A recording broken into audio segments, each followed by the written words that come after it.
What would you do if the odds were stacked against you and the entire world expected you to fail?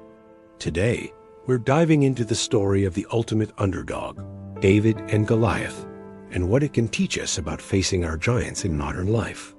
In ancient Israel, two armies faced off. The Philistines on one side, the Israelites on the other. And then there was Goliath, a giant, a warrior feared by all, encased in bronze armor and wielding a spear the size of a weaver's beam. For 40 days, he stepped out and taunted the entire Israelite army, daring anyone to fight him one-on-one. Every single soldier was terrified. The bravest men in the kingdom were paralyzed by fear. Everyone was terrified, except one boy, David. Sound familiar? Giants aren't always literal 9-foot-tall warriors.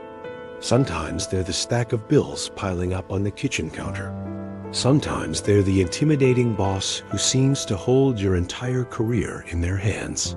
Sometimes they are those big, audacious dreams that feel absolutely impossible to achieve. These are the Goliaths of our time, and just like the Israelite army, we can often feel paralyzed, convinced we don't stand a chance. But David's story is about to change that perspective.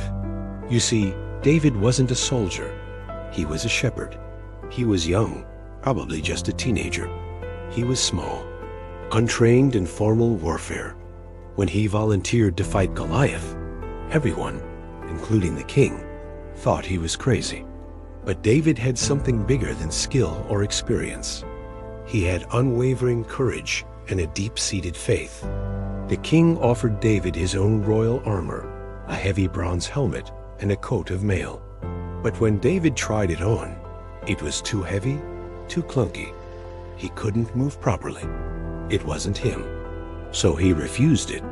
Instead, he took what he knew best, what he had mastered through years of practice in the fields protecting his sheep.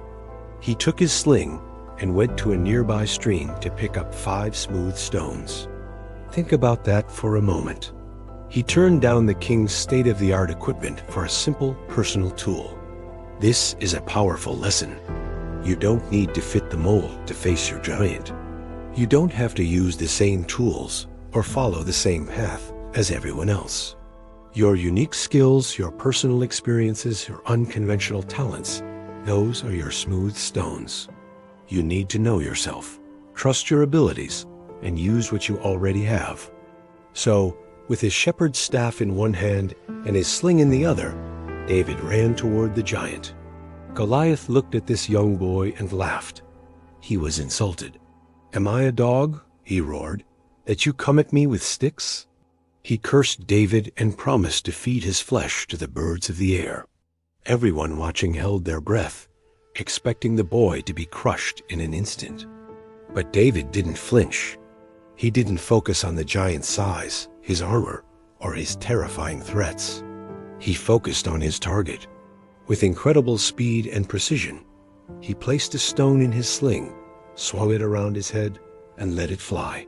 The stone soared through the air and struck Goliath right in the forehead.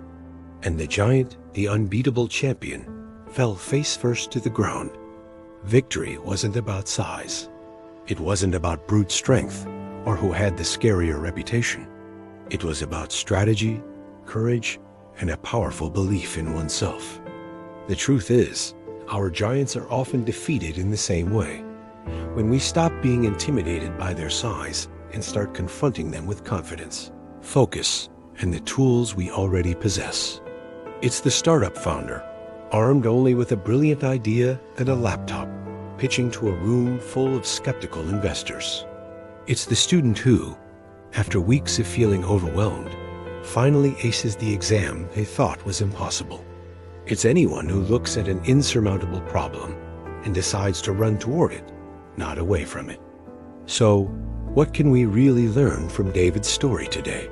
There are a few key takeaways. First, you have to face your giants. Hiding from your problems won't make them disappear.